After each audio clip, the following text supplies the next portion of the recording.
It's in the spot. LoveExcelsAll, you know what it is. Here with my friend Mr. Davis, Damon Davis, the founder of the app, and the Imani Community Garden, and a bunch of other stuff. Is a brother that worked in the film industry. With Spike Lee, Martin Scorsese, and on the sets of Sex and the City, The Gossip Girls, and a whole bunch of other stuff. Um, so and also in the music scene. He was present in Vic Studio. What's Vic Studio? Horizon. Horizon Studios. Horizon Music Group. Yeah, in West Haven, Connecticut, and worked for Wu-Tang for a second doing their graphics. As a designer, worked in the marketing, Park Avenue, prestigious. Long resume, long resume, and a lot of powerful stuff here. So, just chopping it up with your brother about where we are today. Where things are heading, what things are looking like, and in this wonderful world. Now we have artificial intelligence big into putting us in a position to actually realize some of the dreams that we had. Wishing we were 19 again. Billionaires, trillionaires. like,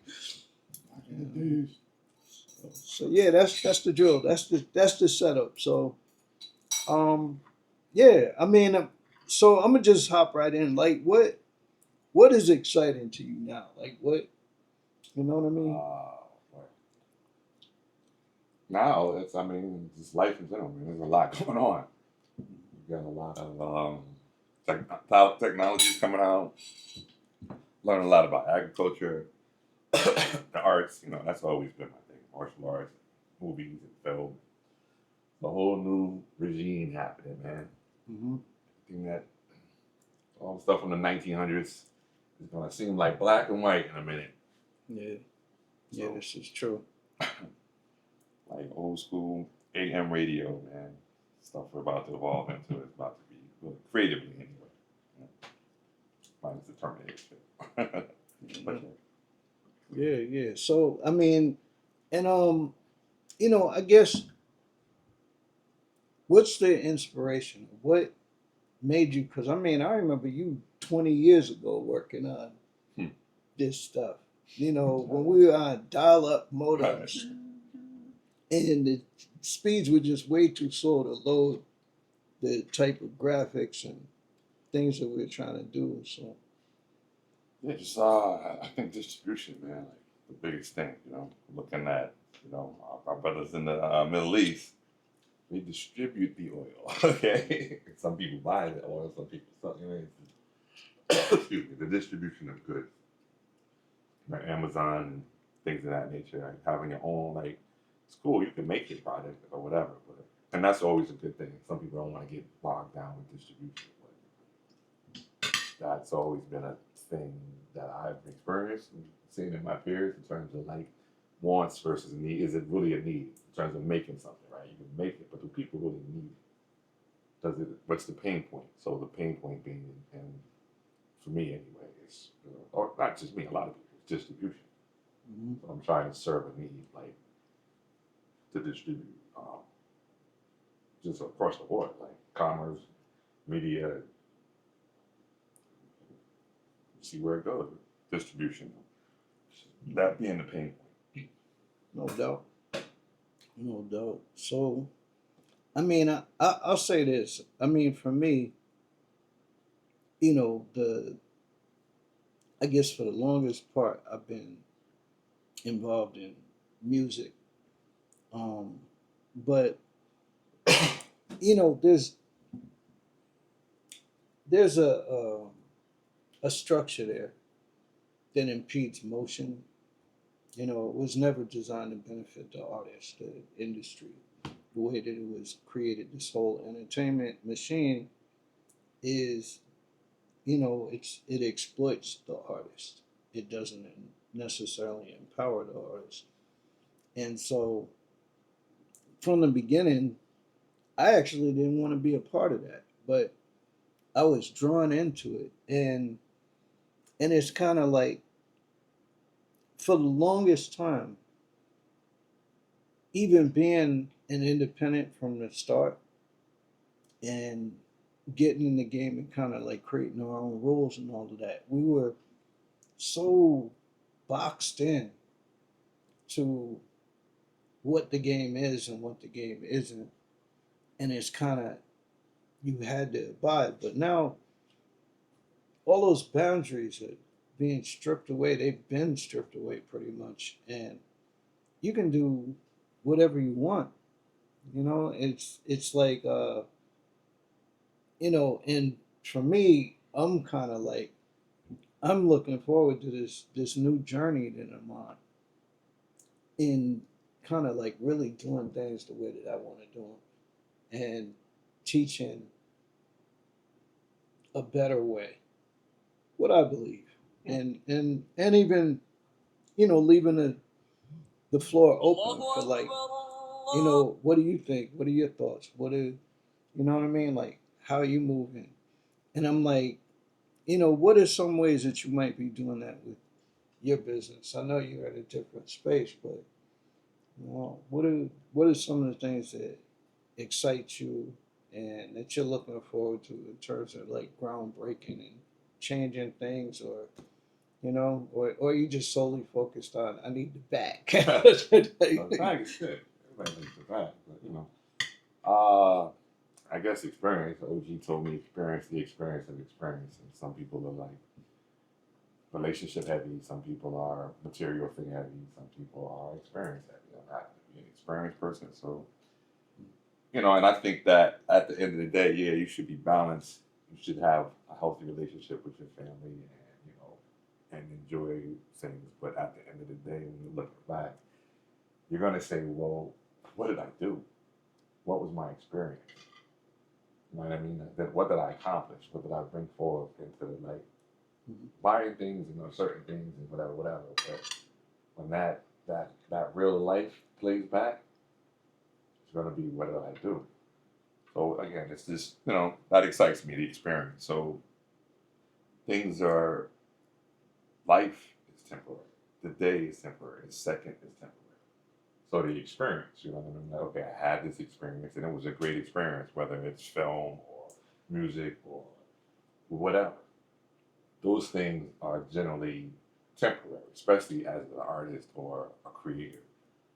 You're going to make something and people are going to go, oh, that's great. This is the best thing in the world. And at the time, maybe it is, right? But tomorrow comes and the high, if you will, or the experiences. So you're just on to the next experience. I went here, I went to Hawaii or wherever, and I had that experience. I didn't like it, but there's so much to experience, so much to do.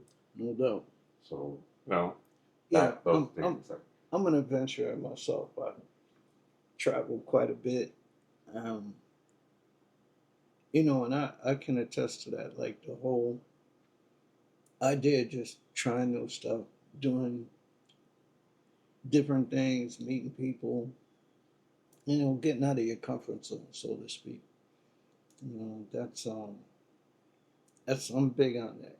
Um, and sometimes you just want to chill or whatever, but just to kind of switch it up a little bit, tell me about the app. What is the app, and why do I need the app, or why? Right, You know what I right. mean? App is an online multiplex. Working on my pitch here, my elevator pitch. So yeah, basically it's an online multiplex. We have 4 floors, digital entertainment and e-commerce. So on the first floor we have a shop. It's then the whole thing is actually photorealistic. So we're gearing up for spatial design and 3D design, and then just the next wave.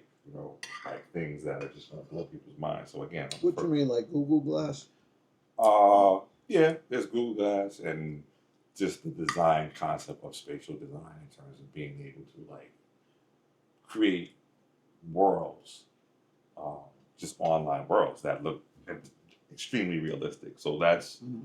the direction we're headed in. You know, like at the end of the day, we're trying to turn the app into a world, if you will. Like the first floor, you know, we're in the MVP, the beta stage. So the first floor is a shop. The second You're gonna floor, have to explain MVPs for yeah, some of our that's what's up. listeners. Beta stage, the minimal viable product. It's like, you know, like the beta, Mhm. you know. So the first floor on because it's a 4-floor multiplex. So the first floor is a store, and you know we sell everything from streetwear to electronics to all kinds of stuff. You know, we sell Mhm. you know anything.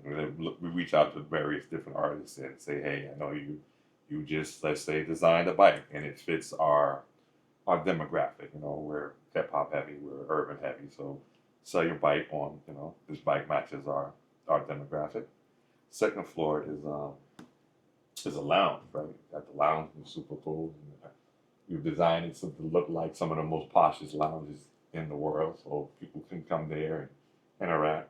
And you know, we have a space for interviews and concerts and comedy and things of that nature. So you'll be able to come in and see your favorite comic in a digital environment with an international population because you know, we're online and it's the world. So that's the second floor. I'm sorry, that's actually the third floor. But the second floor is the arcade. We designed it to look like, you know, like an old school kind of arcade, but we have all kinds of games. So we're reaching out to a lot of different developers and saying, hey, this is a way for you to like, you know, be seen and for a crowd that you might be looking for because we're kind of big on that. Like we have a big family feel. We have heavy on our demographics and our people and you know just our vibe. Mhm. And on the fourth floor is a movie theater, and we've actually you know just got that up running the other day and. We reached out to a lot of different directors and saying, hey, this is a different way of distribution. You know, we're doing a lot of profit sharing and in regards to like we have it tied in with our store. So like the directors come and they get commissions off of sales. You know, so that's a business model in that sense in terms of we have um, we have ads, we have affiliate marketing, and we have just profit sharing. So a lot of good stuff is happening in regards to directors. Know a lot of good directors, so it's a synergistic thing. Like it's Mhm. like you know, digitally walking into your favorite mall, not mall or shop, or you know, to be honest, I really use the Lower East Side, Broadway, and Midtown Manhattan Virgin Store Okay. as a as a model. You know, No like doubt. From LES, I guess, or down Houston to Broadway. mhm, that was the best shop back in the days. It was just a vibe to be able to just go into certain areas and see all the culture, see the art. You got NYU around the corner, you got Canal down the street. So Avenue D. I used to absolutely, live 40, building 40, Lillian Wall. really is. And then like the Virgin store at Midtown, like that was like a straight honor to work there. You go in there, you might see Lenny Kravitz, Prince, or whoever. You know what I'm saying? Jay-Z performing. You know, with back in the day. So just taking the physical structure, the visual aspect of how these buildings look and how people from my generation, or people from the culture, but not even say my generation, because it's been happening for a long, long time, that, you know, just vibe. Like, you know, Hmm. this was a spot where you knew you were home when you came in, whether you wanted to buy a record or buy a bike or watch a movie or just kick it with people. You know what I mean? That, This is, or cop that new, you know, whatever, because I think this is pre Rockstar Entertainment. We talking, what was that? Cobra Nintendo, whatever. okay, yeah. But I'm just saying, Right, you know, the Rockstar. whole Right. gaming thing. GTA, right? Yeah, you know, but I'm just like, so, and I mean, did you talk about the gaming platform or gaming?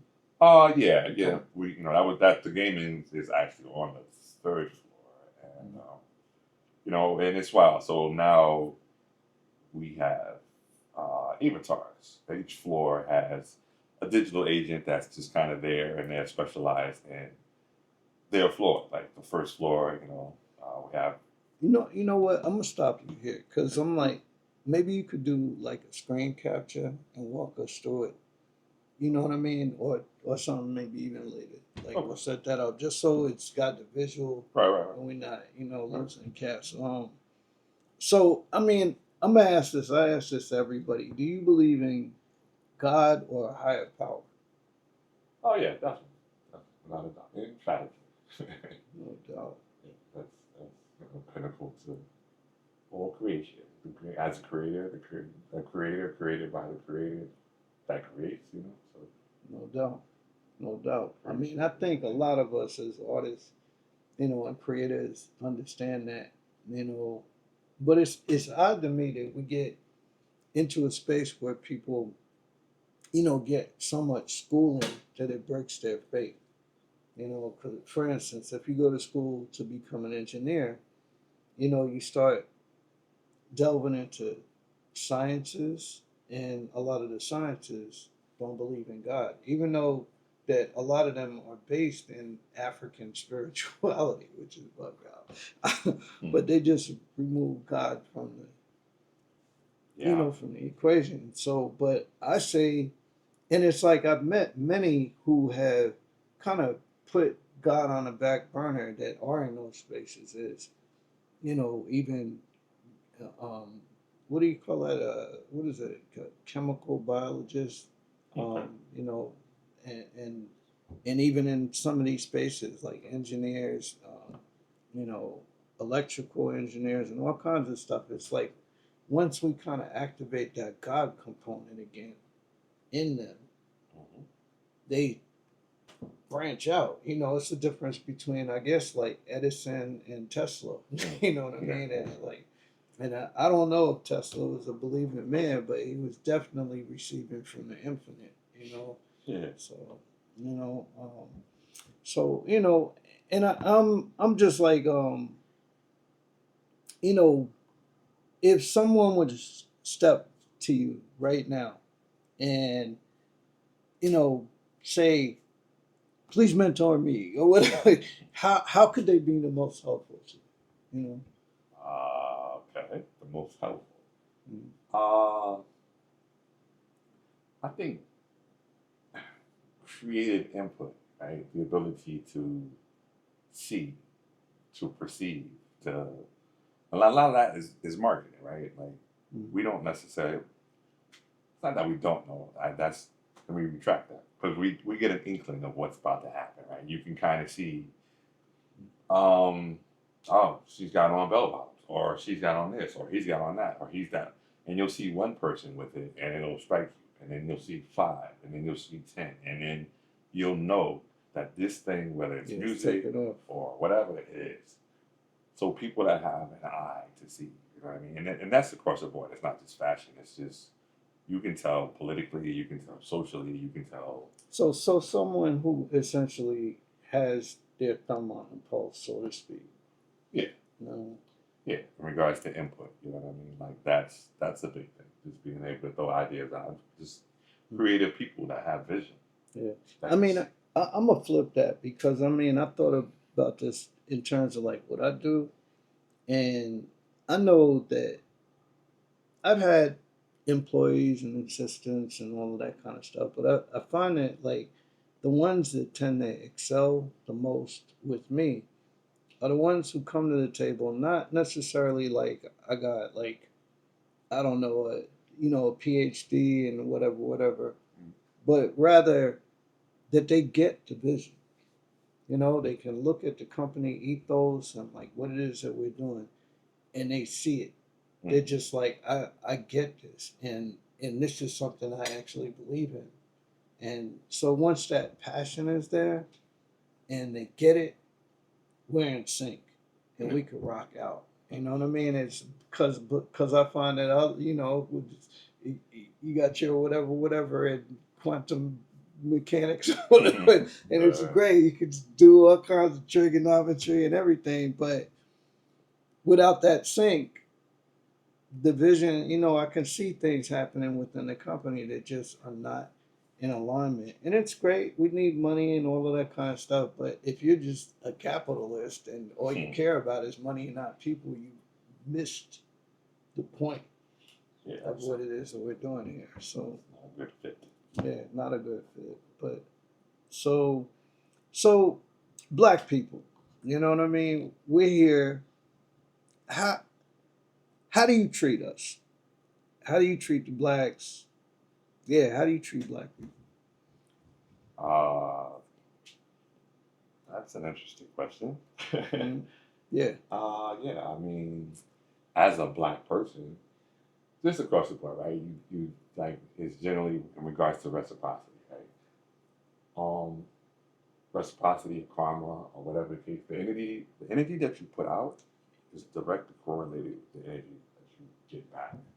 The thing that says arms too short, the box is dry, right? So the positions that we're in are direct results of the positions of the things, our thoughts, our actions from the past has brought us to where we're at now. So in saying that, I try to treat all people with kindness and love and empathy and compassion, but maybe more so with black people because I'm biased.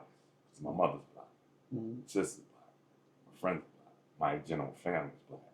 Mhm. But again, okay, reciprocity, what you put out is inescapable. Therefore, grace and mercy, we'll say that, right? Grace and mercy does cover certain things, but No doubt. One for your brother, what you want for yourself, yeah. and your sister, like golden rule, essentially, right? I mean, I'm there. I'm at the same point, and I agree.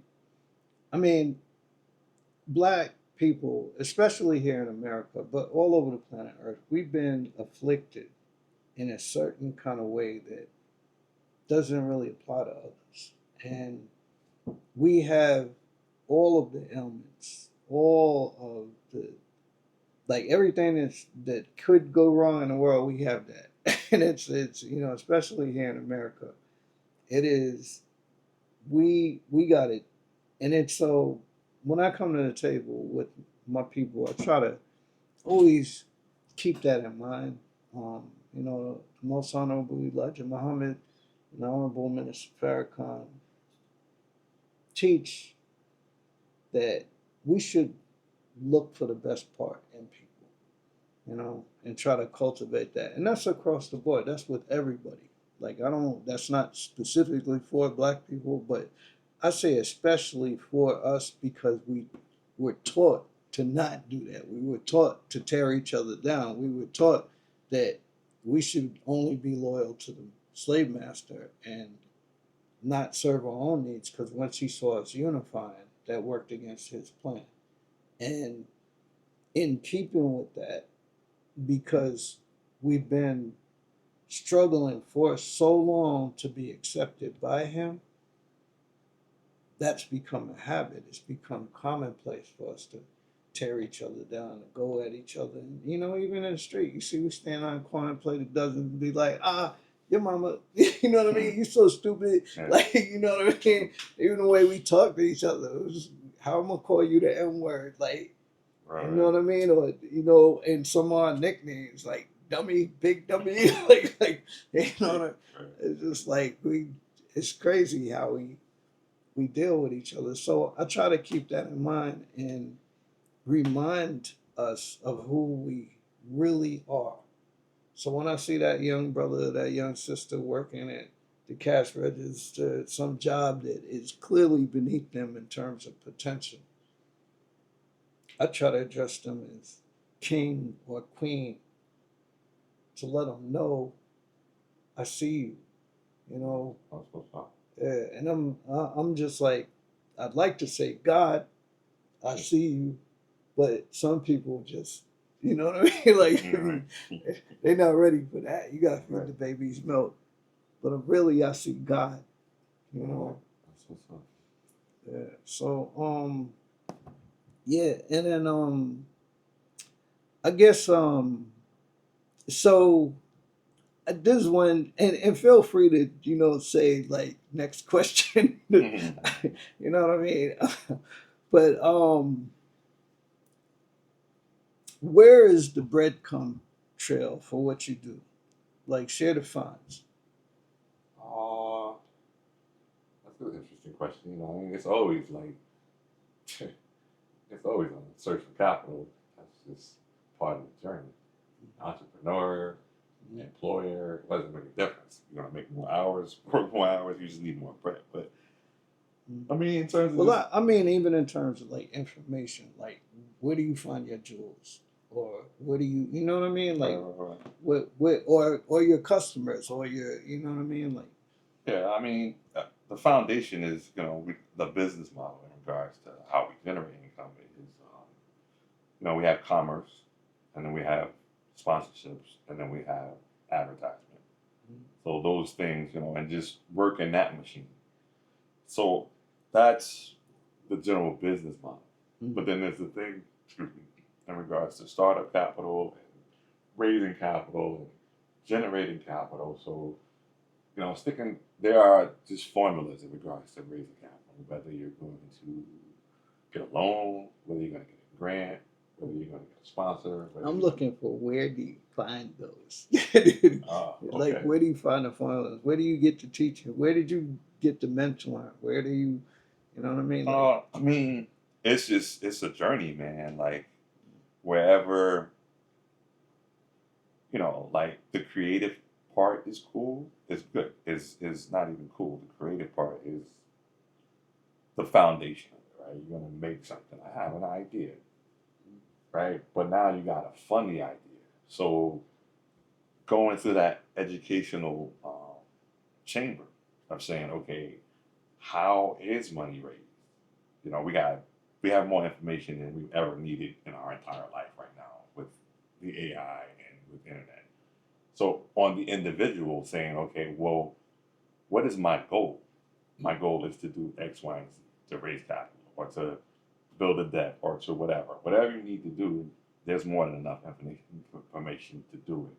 But in regards to like ingesting and digesting the information that's out there and applying it to your goal, you know what I mean? And of course, just the general question is, where do I get money? And that's the question that we're all asking. So it's a broad maybe broad is not the right word, because there are certain formulas. Like, if you want to get grants, you will do an online search for grants.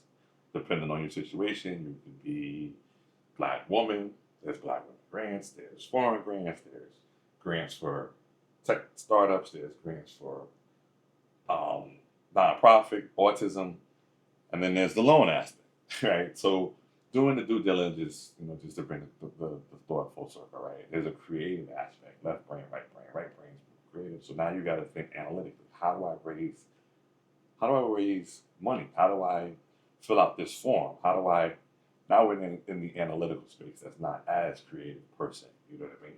This is more actual, factual. To get your LLC, to do your done, to all of the things that you need to do to make sure that your business is a business. And once you do that, then you can say, hey, I have a legitimate business, and apply for grant, apply for the loan, but structurally, in terms of the steps, saying, okay, let me start a business. And as a creative, there's a lot of people who are great creativity. Yeah. But from a business perspective, Right. they never do that paperwork. All over the Right? place. Right. Because that's I can't tell you how many artists I've had that I've done projects with or songs with, and we get to the point of publishing, and how do we bill you, and what's your, PRO and all of that kind of stuff, and they're just like, yeah, I never did my ASCAP. I think his ASCAP will be in mine. It's like, yo, you're not on top of your money at all. Like, and they're just like, and they're like, oh, this is the stuff that, it's a drag, man. But I'm like, all right, yeah, sure. Never copyrighted it. And I run into this with beat makers all the time. It's like they out there peddling beats for $5 and then never copyrighted anything, like, at all. Because I'm like, it's the simple math of copywriting a beat will tell you that's $45. So you need to be making at least enough to copyright your song. Like, But, well, on a flip, right? the other side of money. Where's the line? Like, what won't you do, or where wouldn't you go for it? You know what I mean? Like, Yeah, that's an interesting thing. You know what I mean? In terms of like just morally, are we in a space where I'm compromising morals or things of that nature? That's that's not really my jam. And again, bring it back full circle, reciprocity. You know what I mean? Like reciprocity is inescapable. So what you put out is what you get back. So yeah. I try not to like. I almost wish we had that conversation we were having yesterday or 2 days ago, because we kind of talked about this, and essentially, what one of the things that you mentioned was alignment with your vision. Like where somebody's coming to you and they're like, "I got a great thing," and this, that, and the other thing, or whatever, whatever. But they're and even if they have money, but their vision is in alignment with what it is that you're doing, and you're like, "I'm doing X, Y, and Z. I'm not doing Mm. 1, 2, 3, 4. X." Right. You know what I mean? Yeah, we don't do that. Yeah. Not, I don't make yogurt. Yeah, so I like yogurt. yeah. So I mean, let me see. So, uh, okay. So I guess I'm gonna ask 3 questions. You can pick one. Uh-oh. What's the most important thing we should know about you, or I should know about you? What's your story, or what's one of your defining moments? So, what's one of your defining moments? What's your story, or what's the most important thing we should know about you? And you don't have to choose one. You can ask all 3. Right. I think the important thing is the trajectory. You know what I'm saying? Like that's probably check my trajectory, people. You know what I'm saying? I'm headed places. If you don't know, the stock is going up. You know what I'm saying? But I mean, like it sounds crazy, but that is this to say it differently, we'll say the path. You know what I mean? Like the path that I've been on, what I've done is an interesting path, but the path that I'm headed on is very interesting. You know what I mean? Like, and I'm not, it's not really just about me per se. We're all on this ride, but like how we experience the ride, and as a creative, just the ability to like transition into this new world, like looking back, having the opportunity to like operate in a lot of different mediums and film and music and martial arts and like the whole gamut of creativity. And like even coming forward now and saying, okay, let's expand that creativity. Like that is. Now, I think this ties into one of the questions that I kind of dipped around, but it's like, and I kind of understand why you chose your profession, but I remember you talking about being in the film industry and being there. Like you're in a position where you're in it with the A-listers and everything, and you kind of are in a position of like where you can, within reason, grow relationships, pitch ideas, and turn your visions into, a career and, you know what I mean, bread and all of that. But you essentially kind of like looking at the door and, and being like, and even like where the industry is headed, and just saying, you know what, I'm gonna hop off the train right now. It's like machine is changing. Like the gatekeepers and and it's a thing, right? There should be a level of, or should it be? But I look at A&R, right? There's just a certain level that says, okay, you're ready to be a star, and maybe that's necessary, or maybe not. But it was in place for a long, long time. But in that instance, it ensured a level of quality. But it also, it was like literal gatekeepers, like, no, you can't get in. Yeah, No, it enforced racism, sexism, all kinds of isms. Yeah. So that, just trying to, sounds good. You're in the machine, but the machine is looking for something specific, and that's cool, man. But that was never really my jam.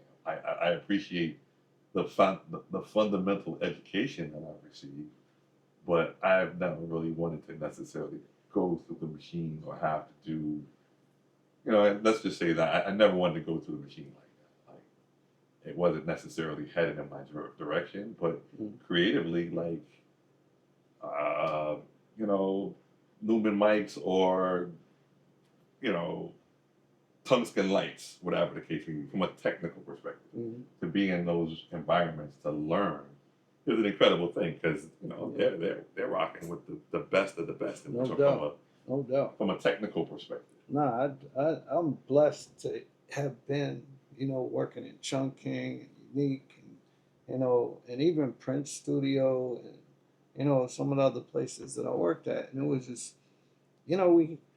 I had the ability to touch great gear, to use great gear, put it through its paces, see what does it do when you slam the levels, or when you just barely kiss it, even recording the tape. And that's the magical thing that happens. It's like when you hit it a certain way, it compresses, and you learn like when you're recording the hi-hats and cymbals and stuff like that, you want to leave some air. You don't want to hit it with the hard levels. A lot of times you want to go under, and it creates this beautiful space for the hi-hat to live in, as opposed to, what I mean? And it's just like, and it's, you learn these things, and it's just like, in that, even now that I'm in the box, some of that knowledge is just, it puts me in a whole different space from other people who had started in the digital realm. Because they're using plugins that are emulating the hardware, but not really understanding how the hardware really behaves. And it's, and sometimes the plugin really does a great job of emulating the hardware, and other times it doesn't. And you end up with like a lot of options. So, and that's great. To be in this space, and and I'm kind of like, also in terms of I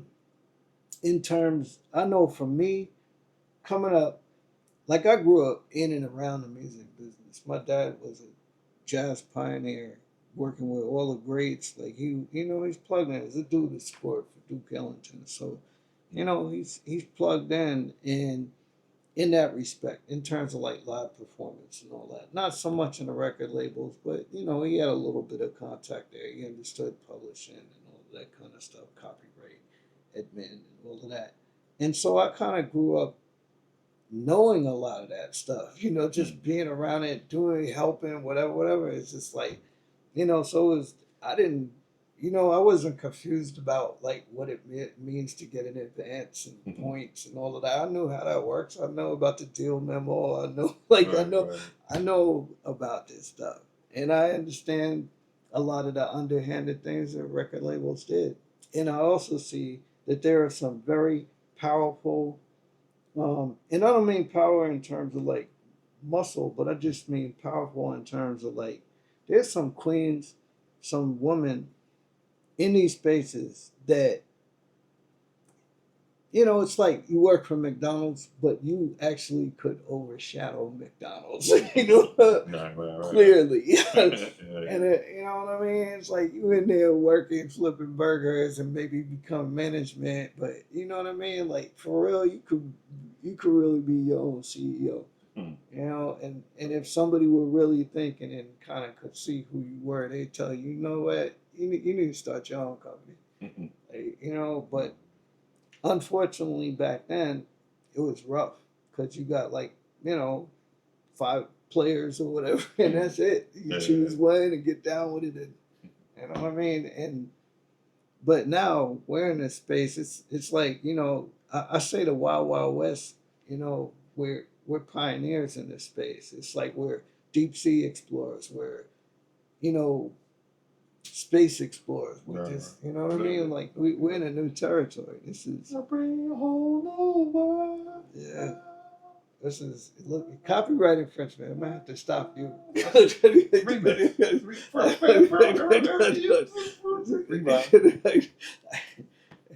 Flag my video. No, but so I'm curious. Like, do you read? Like, what are you reading? Do you have time to read right now? I know for me, it's like I love to read, but when I was in New York, I couldn't read. I had to wait till I went down south, and then I was able to read again. But do you read? Are you currently reading? What are you reading? Heavy on the audiobooks. Hmm. You know what I mean? It works in terms of just traveling. No doubt. Put it in, or just while you're working, put it down. Doing some side stuff, necromancer, that sort of thing. Like Philip K. Dick kind of thing. Brave New World. I'm in my sci-fi thing right now. Okay. But No doubt. It's funny. I was just listening to an audiobook on the drive up. I think it's Hyperion. I think that's the one. I'm kind of like looking through my stuff now, but I know it's a sci-fi time, and it's pretty good. It's interesting story. You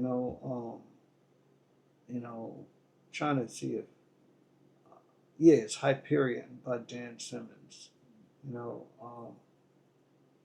Powerful. I mean, you know what I mean. This is I think a book from 1989, and it's the premise is interesting. It's very interesting. You know, and but I don't know. I'm not gonna get off into that. But long story short, I was able to listen to a great portion of that book on that 10-hour drive or whatever it was.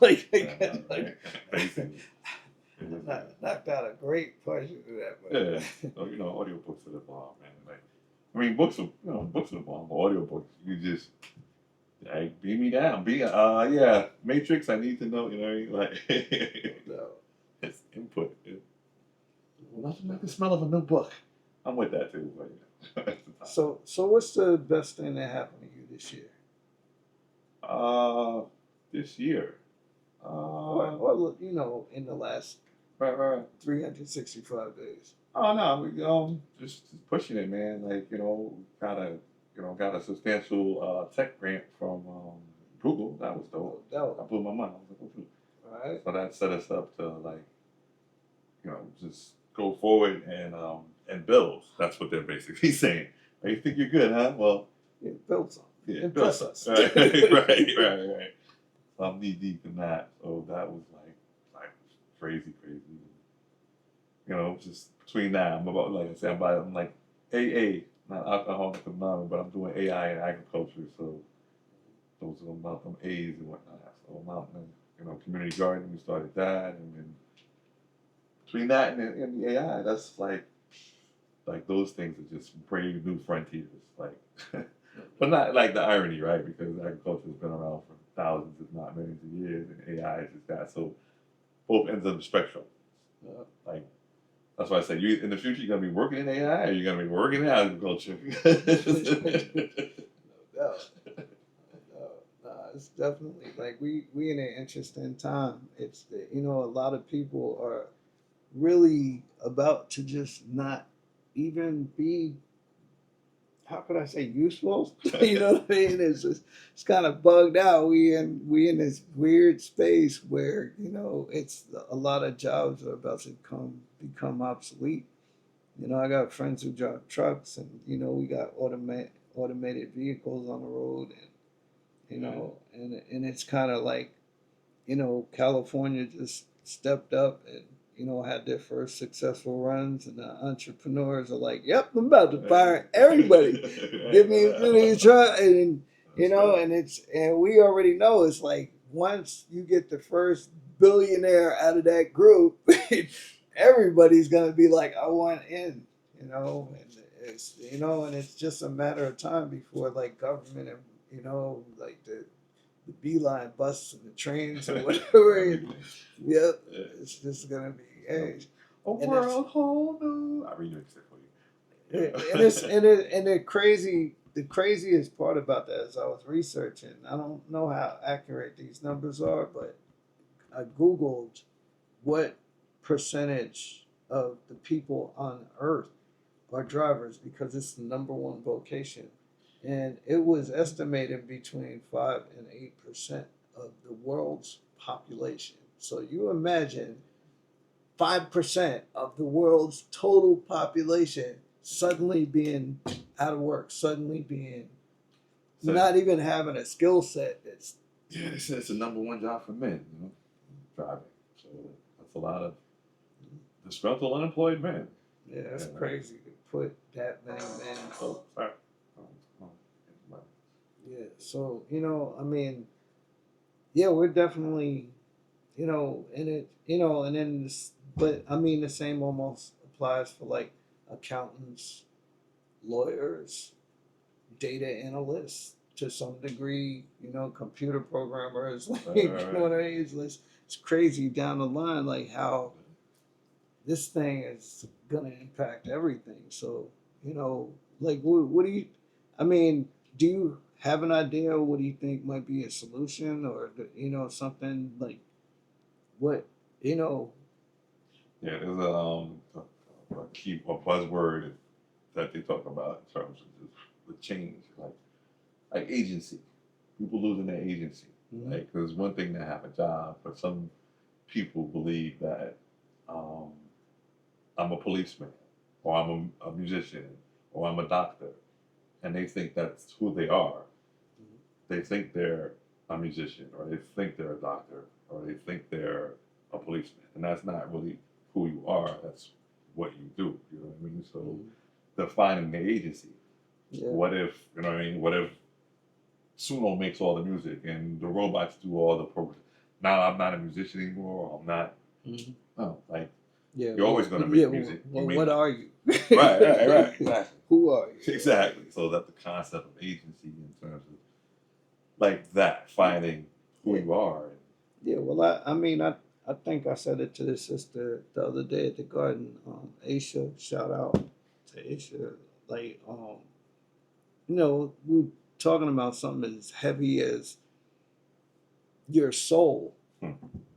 your soul incarnate. Like, you were brought to this plane to perform a function. That's what your test is. That what it's up to you to figure out your purpose and do it. But That's the what jerk. is that? My special purpose. Exactly, my Oh, my special special purpose. Wait, that's Steve Martin.